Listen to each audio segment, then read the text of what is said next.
Nasamsam ang mahigit 300,000 pisong halaga ng shabu mula sa 3 individual sa isinagawang bypass operation ng pulisya sa lalawigan ng Bataan. Nagkipalit dyan si Patrolwoman Lixan Grace Saveran.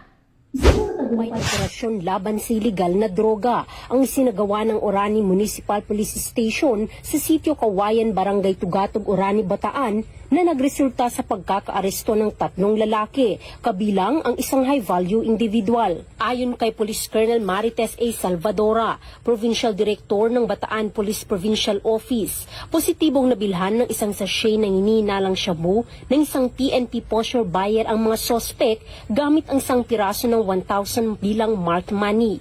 Sa isinagawang protective search, narecover mula sa high-value individual ang isa pang sachet ng hinihinalang shabu at ang marked money. Tinatayang nasa humigit kumulang 54 gramo ang kabuang nasamsam na hinihinalang shabu na may standard drug price na 367,200 pesos. Kasalukuyang nasa kustodiya ng Orani PNP ang mga sospek at mahaharap sa kasong paglabag sa Sections 5 at 11 ng Article 2 ng Republic Act 9165 o ang Comprehensive Dangerous Drugs Act of 2002. Dagdag pa ni Police Colonel Salvadora, ang Bataan Police Provincial Office ay patuloy na nagsusulong ng kampanya kontra iligal na droga upang mapanatili ang katahimikan at kaayusan sa lalawigan. Katuwang ang mamamayan, nananatili kaming tapat sa aming sinumpaang tungkulin para sa isang ligtas at drug-free na Bataan.